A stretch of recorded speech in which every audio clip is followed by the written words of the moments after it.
Hola, ¿qué tal? ¿Cómo están mis apreciados hermanos? Nuevamente, en estos momentos vamos a analizar otro de los capítulos que aparentemente anulan el día de reposo.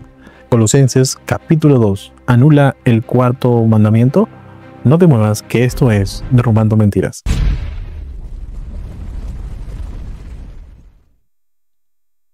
Bien, vamos entonces a comenzar con un breve análisis, ¿sí? Que va a ser suficiente para entender lo que habla realmente Colosenses capítulo 2, puesto que muchos pastores, hermanos, laicos y estudiosos de la Biblia, sinceros y no tan sinceros, aluden para argumentar que el sábado está anulado en este versículo. Pero vamos a analizarlo rápidamente. Así que vamos a empezar. Prueba Colosenses capítulo 2, versículo 16, que el sábado está anulado. Pues vamos a leer los versículos. La carta empieza diciendo, porque quiero que sepan cuán grande lucha sostengo por ustedes y por los que están en la Odisea y por todos los que nunca me han visto mi rostro, para que sean consolados sus corazones, unidos en amor, hasta alcanzar todas las riquezas de pleno entendimiento, a fin de conocer el misterio de Dios, el Padre y de Cristo.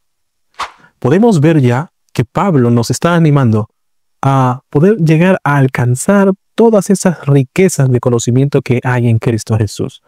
Sin embargo, para llegar a esa sabiduría se necesita algunas cosas espirituales, la unidad, pero sobre todo el amor. Es por ello que muchos no llegan a comprender estos pasajes, puesto que el amor está muy lejos de ellos. No toleran ni soportan lo que la Biblia enseña en cuanto al amor, y su vida demuestra todo lo contrario. Pero el versículo 3 nos dice, en quien están escondidos todos los tesoros de la sabiduría y del conocimiento. Y esto lo digo para que nadie os engañe con palabras persuasivas. Qué importante es conocer. Para ello nosotros tenemos que tener una amplia comunión con el Señor. La oración es importante cada vez que nosotros vayamos a estudiar, pero sobre todo el amor y la humildad. En este caso, todos los tesoros se encuentran en Cristo y Dios nos ha dado alcance a ello. Imagínense qué gran bendición poder conocer todo este mar de sabiduría que Dios les promete a todos aquellos que le aman y que le temen. Pero el motivo por el cual la Biblia nos dice que es necesario conocer no es para envanecerse, no es para demostrar que uno sabe más que el otro. La Biblia nos dice claramente para que nadie nos engañe. El versículo 5 dice, porque aunque estoy ausente en cuerpo, no obstante en espíritu, estoy con ustedes, gozándome y mirando su buen orden y la firmeza de su fe en Cristo Jesús. Por tanto, de la manera que habéis recibido al Señor Jesucristo, andad en él. Por lo tanto, Pablo quería enfatizar que la iglesia siempre estaba en sus pensamientos. Se gozaba, dice, de su buen orden y de su firmeza en Cristo Jesús. Y el consejo que le da a la iglesia es, caminen como él, andad en él. Es decir, sean obedientes. El versículo 7 nos dice, arraigados y sobreedificados en él y confirmados en la fe, así como habéis sido enseñados, abundando en acciones de gracias. La única forma de evitar ser engañados es estando en Cristo Jesús arraigado, pero sobre todo edificados, o como dice Pablo, sobreedificados en Cristo, quien va a mantenernos firmes ante cualquier prueba.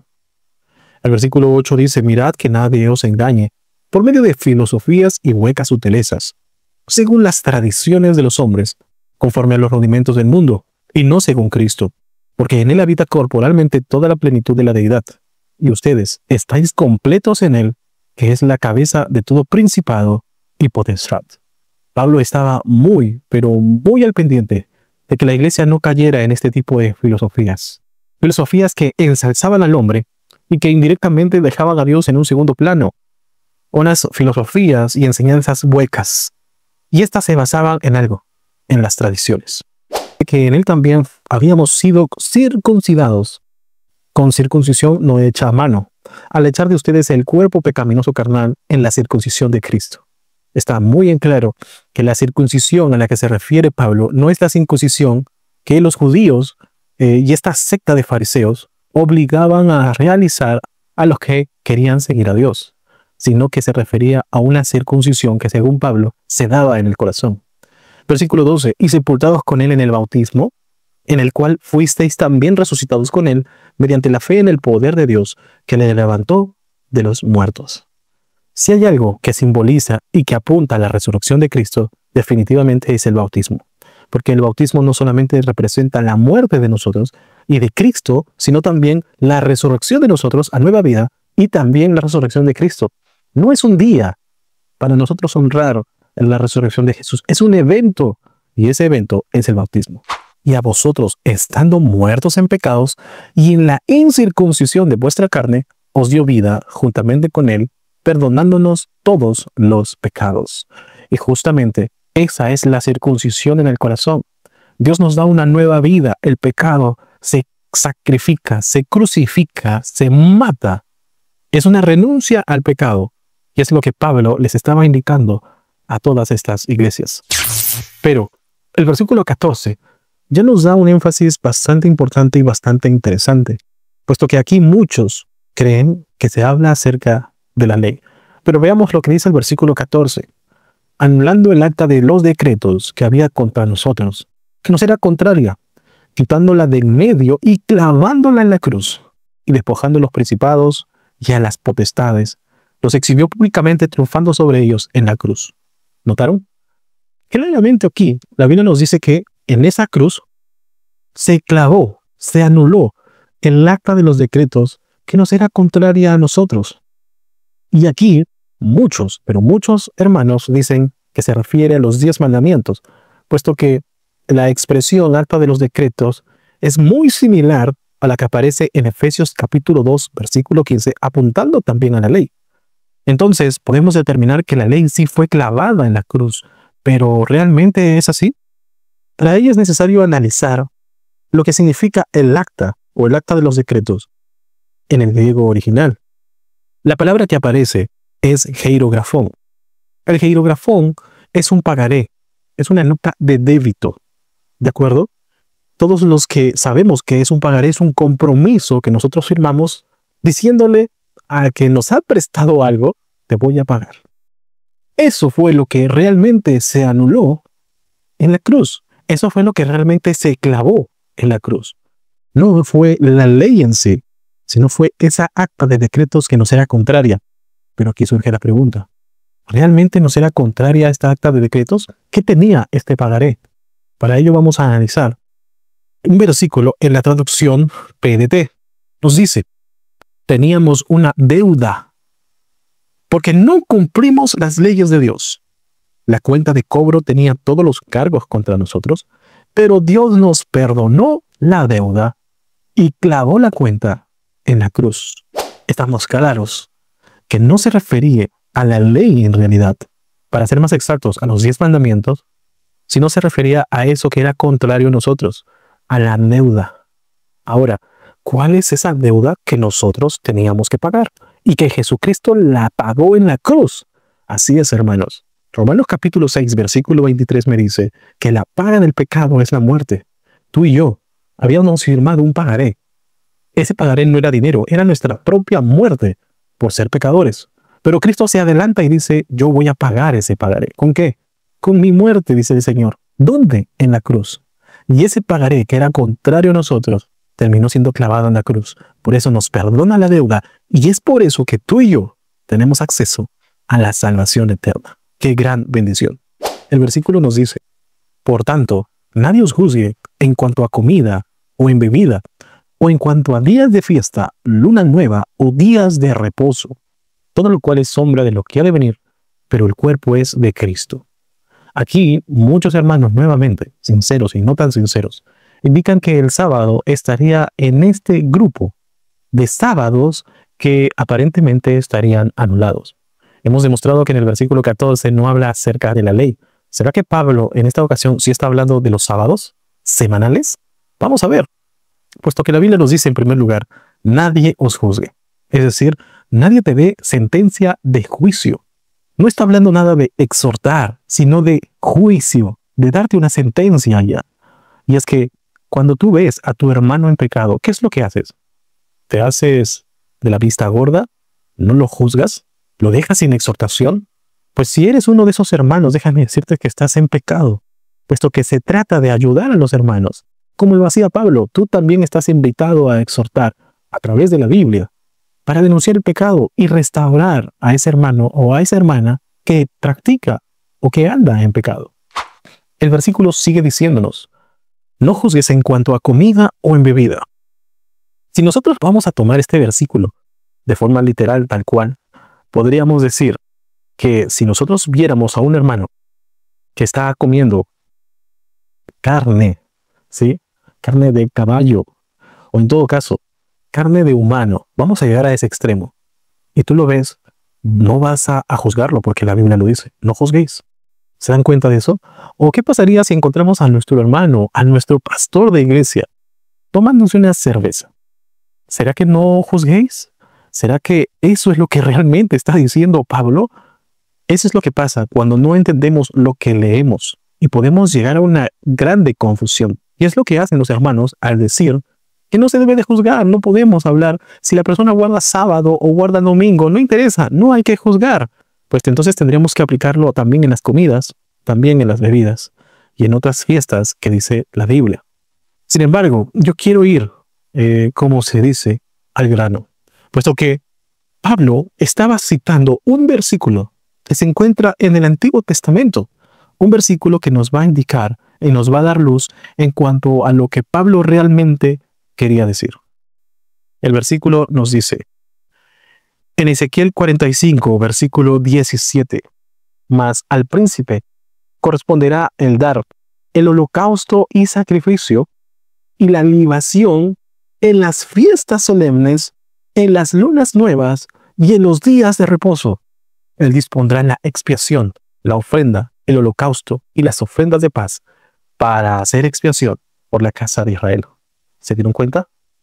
Pablo cita en el mismo orden lo que estaba diciendo Ezequiel en el capítulo 45. Holocaustos y sacrificios en relación a las comidas.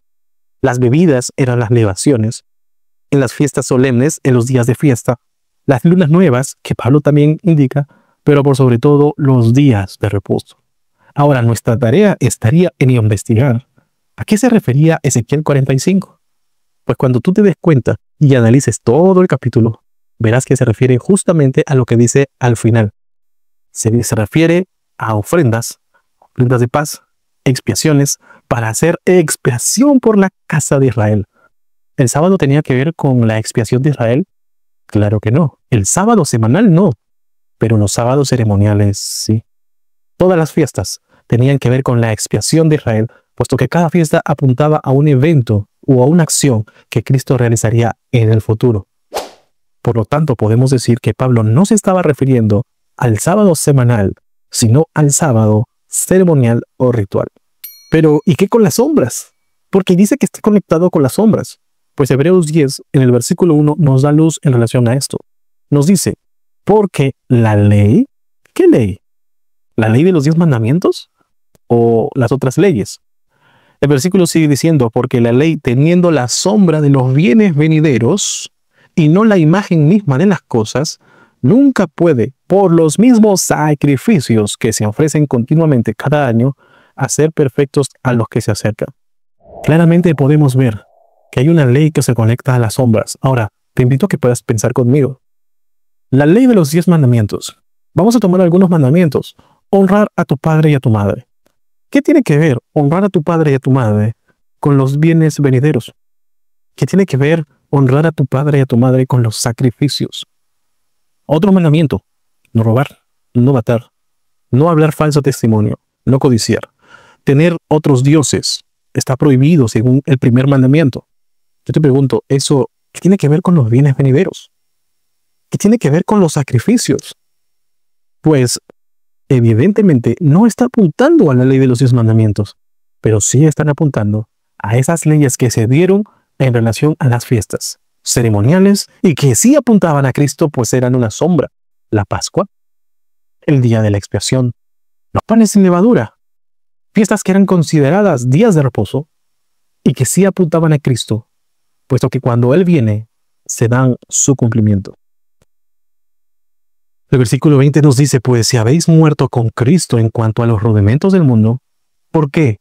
Como si vivieseis en el mundo, os sometéis a preceptos tales como no manejes, ni gustes, ni aun toques, en conformidad a mandamientos y doctrinas de hombres. Este es el secreto para entenderlo. Yo te pregunto, querido hermano, ¿el sábado fue un mandamiento de hombre? ¿Fue una doctrina que el mismo hombre creó para sí mismo? Claro que no. Ahora de repente tú me dirás, pero las leyes ceremoniales tampoco fueron dadas por el hombre. Efectivamente, pero fueron creadas por Dios con un propósito. ¿Y cuál era? Dar solución al pecado. Y el sábado semanal no tenía nada que ver con el pecado, puesto que fue creado antes de que existiera el mismo. Por lo tanto, querido hermano, yo te invito a que puedas analizar con un corazón abierto, pero sobre todo con una Biblia abierta, y puedas reflexionar sobre lo que realmente dice Colosenses capítulo 2.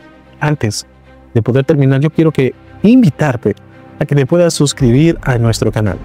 Nos sigues como @setimo1844, tanto en YouTube como en TikTok.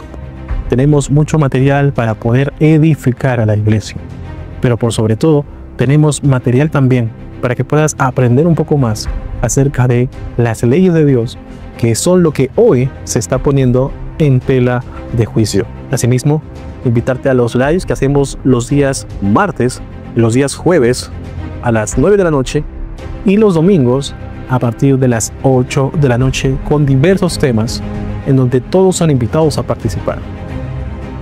Eso es todo. Te invito a que puedas orar y a que puedas suscribirte a nuestro canal si te ha gustado, y si eres adventista, compartirlo con tu iglesia. Dios te bendiga. Cuídate.